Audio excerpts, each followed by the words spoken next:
HW. And I'm Stu G. And Stu, that sounded a lot like Stu G's tone. We really nailed it on that one. Awesome.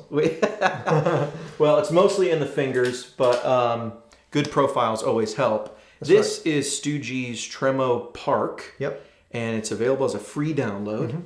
And it's coming out real soon in the Stu G's GioVerb Kemper profile pack. That's right.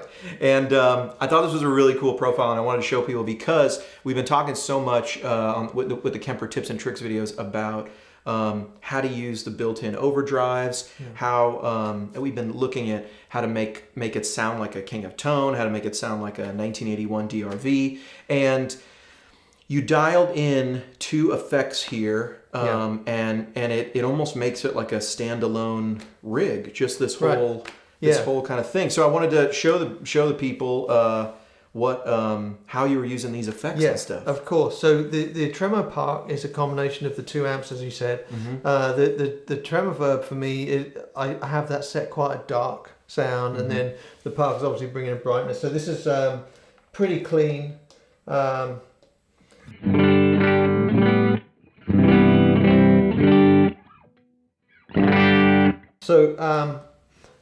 So when I'm using the Kemper on its own, I'm wanting to kind of replicate some things that I have on my board. Yeah. You know, so which is predominantly the full drive and then my kilt or my expandora, right? So you've got like this sort of just crunchy sound and then this full-on overdrive sound. So I've been playing around and been using these the green scream and the mouse distortion to kind of recreate those things. Yeah, they sound great. So let me show them the clean guitar and sort of these 2 effects, and we'll talk about it.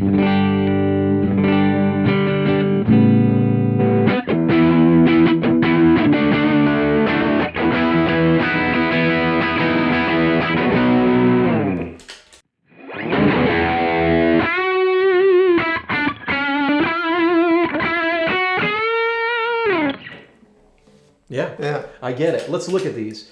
This is the, here, I'll give you a little delay here since we got that on the, So here's the green scream. You're running it kind of on the cleaner side, 0.8 on the drive, kind of high on the tone. Yeah, so, you know, I'm wanting to, you know, I know that the 2 scream is not a transparent overdrive, but the way I've got this kind of set up here is I just wanted to push a little bit into crunch, and that's one of the reasons why the mix is not at 100% too, so it still retains a little bit of clean signal. But I do want it to kind of, it's almost like a tone shift as much as it is a distortion shift. Does that make sense? Yeah, that's kind of the old trick. Run the tube screamer almost clean and you just get that EQ curve. Right. But what's cool about what you're doing is, by running the tone higher and taking out some of the mix, you're probably getting pretty much the same high end. Yeah. Which makes it more on the transparent side. Yeah. So here's clean.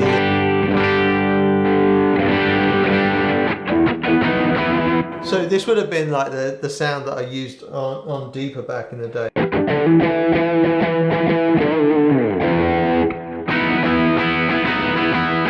Just slightly crunchy. Yeah.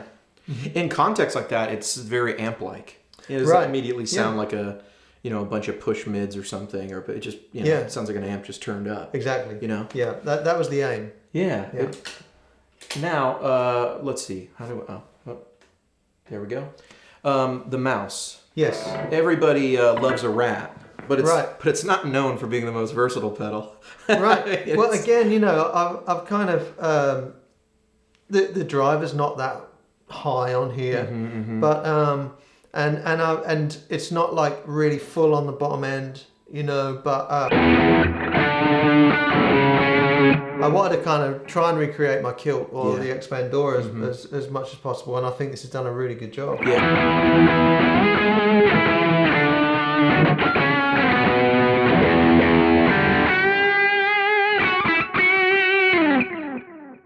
Yeah. It's real singing, real sustainy. Yeah. And you're right, the drive's not that high, and that's sort of how you use the the kilt. Yes. You know, it's got that fuzzy sort of distorted hard clip That's right. feel. You know what I mean? Yeah. It's no amp sounds like that. Right, no, and I've loved that sound ever since I heard the Expandora years and years ago, and I never owned a Kilt. Gosh, we're getting tripped up here. You still don't own one. I never. You should have them send you one. Let me reach out. I know a guy. I've never owned a Rat in my life. Yeah, in fact, I was talking with Michael Pope about that the other day because I know he loves the Rat. So really, yeah. Is he a big Rat fan? He is. Interesting. Yeah. I did not know that. Well, I think that it comes partly because he works so much with Gabe Wilson. So Gabe Wilson, back in the day in the rock and roll worship circus, like his thing was Gretsch, Silver Falcon, and a Rat pedal going into an AC30. And a Memory Man. That was it. Yeah. Yeah. Well, I don't know how much street cred he'd have in today's, modern P&W world, but it would get the job done.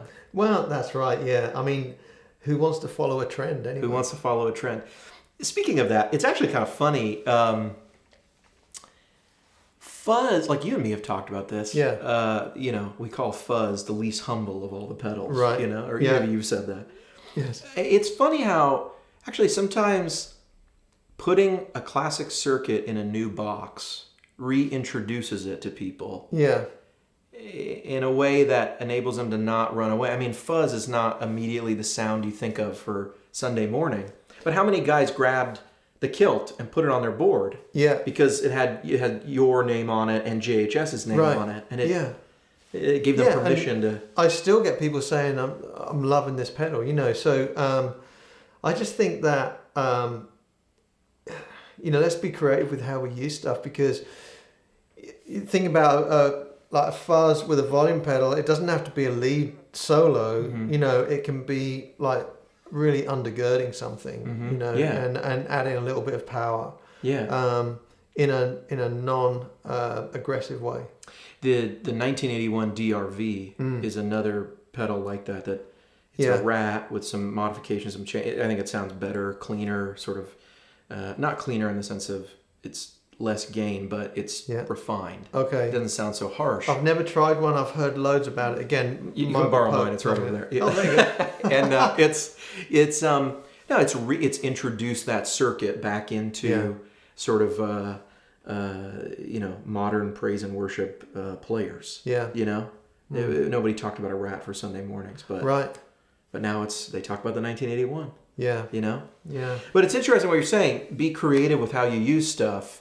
And you're really using this mouse for that thick lead, almost a fuzzy type of thing. You could be fooled. You could get certain fuzzes to sound like this. Yes. I also do like the fuzzes on here, though. Yeah, there are some cool ones. Yeah, for sure.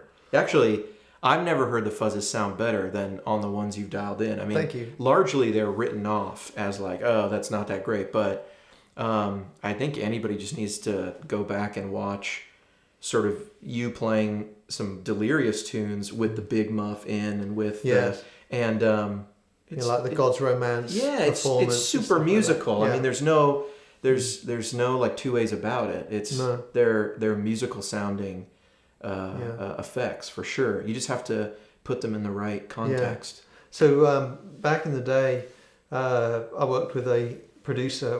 Delirious worked with a producer called Chuck Zwicky, and he had he had come up with a circuit for the Woolly Mammoth pedal that they use, and lived in Minneapolis and stuff like that.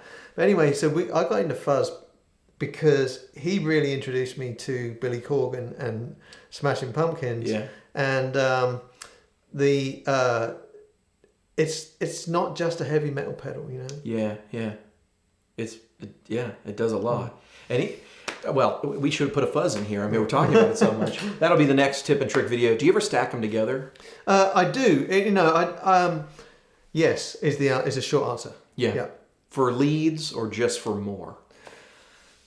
More is more, isn't it? So, more is more. If there's anything that maybe the Kilt is not always most fuzzes are not always very mid-forward. They can be, right, but like a big muff's not really. No. And it's really dependent on the amp you put it into. Yes. So if you put a big muff into an already scooped amp or an amp with not a lot of mids, it's really not going to add it in there. No. If you've got a bunch of mids already, you can add the fuzz and it'll still be aggressive. Yes. So it can help probably to add the... That's right. What do these sound like together? Yes. So here's the mouse. It just sounds a little more distorted. So.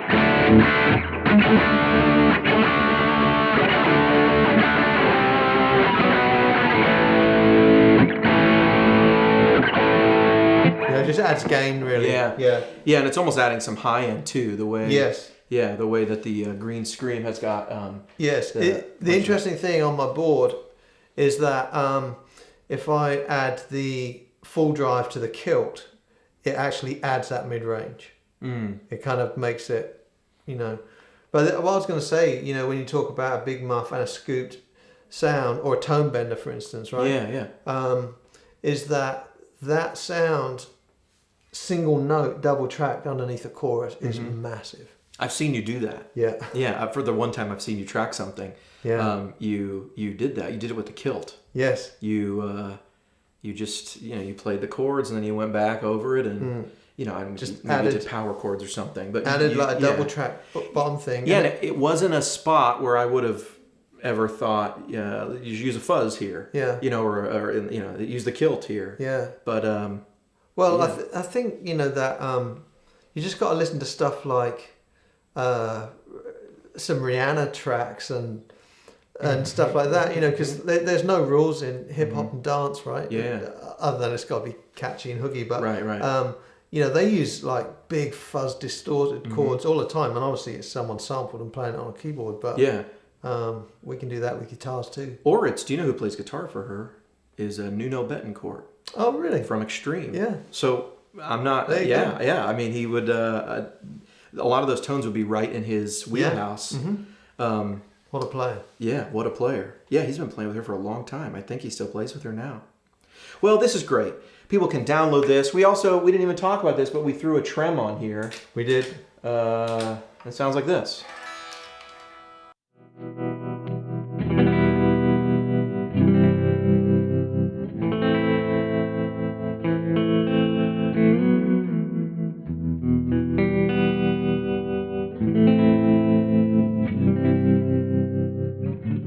Sounds like a trem. Yeah. Sounds like a photo cell, you know, Fender trem. But people can take these, grab these, call them whatever they want.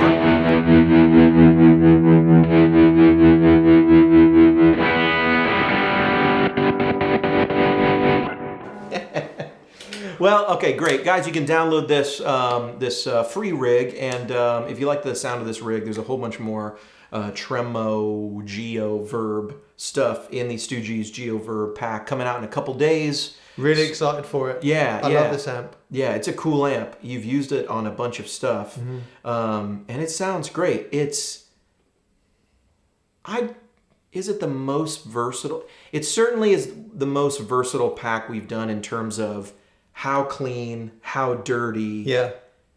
You know, it doesn't do like a Voxy thing. No, but it is versatile, and from like the modern high gain thing to the more of a blues clean thing, really super versatile amp. Yeah, and then these Tremo Park profiles add like a different flavor. Yep.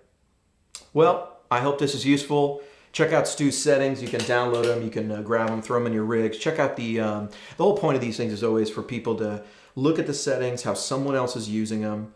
And they're usually at some version of the pedal they wouldn't have dialed in themselves. Right. And that's what people tell us anyway. That's what they get out of these things. Yeah, so, let us know what they like, how you like them. Yeah. Comment down below how you like it and how it sounds. And Stu, why don't you play us out? All right, I will. Oh, thanks for the hat, by the way. Oh, you're welcome. You can keep that.